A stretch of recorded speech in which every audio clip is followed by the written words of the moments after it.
स्वागत है आपका बी न्यूज नेशन में। मैं हूं आबिद हुसैन शेख। कल से राज्य भर में 3 दिन तक स्कूल कॉलेज बंद। हिजाब विवाद के चलते आज कई कॉलेजेस में हिजाब और भगवाधारियों का आमना सामना, तो कई कॉलेजेस में पथराव, मारपीट और नारेबाजी के चलते लॉ एंड ऑर्डर को बिगड़ते देखकर पुलिस द्वारा लाठीचार्ज भी की गई। ये नज़ारा बागलकोट जिला बनहट्टी के सरकारी कॉलेज का है, जहां भगवाधारियों द्वारा पथराव करने से कई लोग जख्मी भी हुए हैं। इन सब के बीच कानून व्यवस्था को बचाने टीचर्स और स्टूडेंट्स मैनेजमेंट से अपील करते हुए शांति और भाईचारे को बढ़ावा देने के उद्देश्य से हाईकोर्ट का आदेश आने तक 3 दिन तक राज्य भर में तमाम स्कूल और कॉलेजेस बंद रहेंगे, जिसका सहयोग करने की अपील की है राज्य के सीएम बसवराज बोम्माई ने। ಆತ್ಮೀಯ ಮಾಧ್ಯಮದ ಸ್ನೇಹಿತರೆ, ಅಜಯ್ ರೆಕಾರ್ಡ್ ಕರೋ. ಒಂದು ಇವತ್ತು ಪಿಯೂಷ್ ಗೋಯಲ್ ಅವ್ರನ್ನ ಭೇಟಿಯಾಗಿದ್ವಿ. ನಮ್ಮ ಇಂಡಸ್ಟ್ರಿಗಳಿಗೆ ಕನ್ಸೆಷನ್ ಕೊಡೋ ಬಗ್ಗೆ, ವಿಶೇಷವಾಗಿ FMCG ಟಾಯ್ಸ್ ಕ್ಲಸ್ಟರ್ಗೆ ಪ್ರೊಡಕ್ಷನ್ ಲಿಂಕ್ ಇನ್ಸೆಂಟಿವ್ ಕೊಡಬೇಕು ಅಂತ ಇವತ್ತು ಒಂದು ನಿಯೋಗದಲ್ಲಿ ಸನ್ಮಾನ್ಯ ಪ್ರಹ್ಲಾದ್ ಜೋಶಿ ಅವರು, ಜಗದೀಶ್ ಶೆಟ್ಟರು, ನಾನು, ನಮ್ಮ ಶಂಕರ್ ಮುನೇನ್ಕೊಪ್ಪ ಅವರು ಮತ್ತು ಆ ಟಾಯ್ಸ್ ಕ್ಲಸ್ಟರ್ ಮಾಡಿದಂಥ ಅರವಿಂದ್ ಮೇಳಿಗರೆಲ್ಲ ಭೇಟಿಯಾಗಿ ಹೇಳಿದ್ದೇವೆ. ಅವರು ಕೂಡಲೇ ಇನ್ಸ್ಟ್ರಕ್ಷನ್ ಕೊಟ್ಟಿದ್ದಾರೆ. ಅದಾದರೆ ಭಾಳ ದೊಡ್ಡ ಪ್ರಮಾಣದಲ್ಲಿ ನಮ್ಗೆ ಉದ್ಯೋಗ ಸೃಷ್ಟಿಗಳ ಆಗಕ್ಕೆ ಅನುಕೂಲ ಆಗುತ್ತೆ, FMCG ಮತ್ತು ಟಾಯ್ಸ್ ಕ್ಲಸ್ಟರ್ ಬಗ್ಗೆ.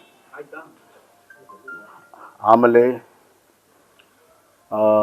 ನಾನು ನಮ್ಮ ಅಧ್ಯಕ್ಷರಾದಂಥ ನಡ್ಡಾಜಿಯವರಿಗೆ ಫೋನಲ್ಲಿ ಮಾತಾಡಿದೆ. ಅವರು ಅರ್ಜೆಂಟಾಗಿ ಗೋವಾಕ್ಕೆ ಹೋಗ್ತಾಯಿದ್ರು, ಅದಕ್ಕೆ ನಾನು ಫೋನಲ್ಲಿ ಮಾತಾಡಿದ್ದೆ. ಅವ್ರು ಹೇಳಿದರು, 2 ದಿವಸ ಬಿಟ್ಟು ನಾನು ನಿಮ್ಮ ಹತ್ರ ಮಾತಾಡ್ತೀನಿ, ಎಲ್ಲ ವಿಷಯಗಳ ಬಗ್ಗೆ ಒಂದು ಕ್ಲಾರಿಟಿ ಕೊಡ್ತೀನಿ ಅನ್ನುವಂಥ ಮಾತನ್ನು ಕೂಡ ಹೇಳಿದ್ದಾರೆ. ಇನ್ನು ಕರ್ನಾಟಕದಲ್ಲಿ ನಡೀತಿರುವಂಥ ಈ ಡ್ರೆಸ್ ಕೋಡ್ ಬಗ್ಗೆ ಇರುವಂಥದ್ದು ಒಂದು ನಾನು ಇಷ್ಟು ಹೇಳಿ ಬಯಸ್ತೇನೆ. ಇದು ಬೇರೆ ಬೇರೆ ರಾಜ್ಯಗಳಲ್ಲಿ ಈ ಥರ ಆಗಿ ಕೋರ್ಟಲ್ಲಿ ಈಗಾಗಲೇ ಹಲವಾರು ಜಜ್ಮೆಂಟ್ಗಳು ಬಂದಿದೆ. ಇವತ್ತು ನಮ್ಮ ಕರ್ನಾಟಕದ ಹೈಕೋರ್ಟಲ್ಲೂ ಕೂಡ ಹಿಯರಿಂಗ್ ಆಗ್ತಾಯಿದೆ. ಈಗ ನಾನು ಮಾತಾಡ್ತಾ ಇದ್ದಂಗೆ ಅಲ್ಲಿ ಕೂಡ ಹಿಯರಿಂಗ್ ನಡೀತಾ ಇದೆ. ಆದ್ದರಿಂದ ನಾನು ಎಲ್ಲರಿಗೂ ಕೂಡ ಮನವಿಯನ್ನು ಮಾಡ್ಕೊಳ್ತೀನಿ, ವಿಶೇಷವಾಗಿ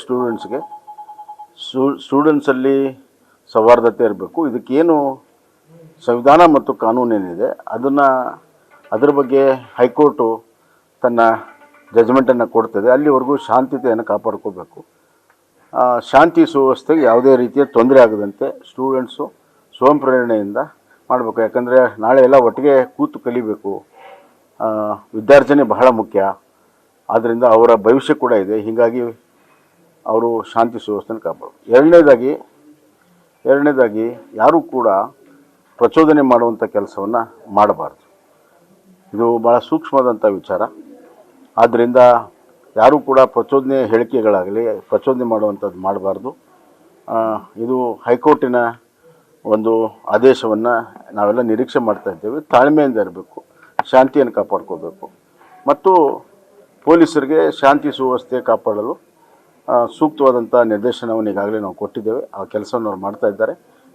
ಎಲ್ಲರೂ ಸಹಕಾರ ಮಾಡಬೇಕು. मुझे तो बस हो गया है, रोज तरकारी वालों का इंतजार करूं, फिर दाम कम करने के लिए उनसे रिक्वेस्ट करूं।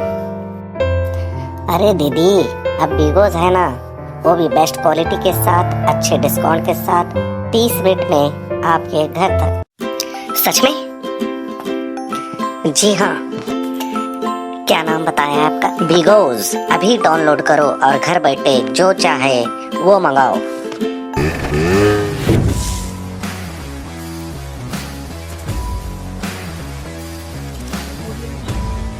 और खबरों के लिए देखते रहिए बी न्यूज नेशन।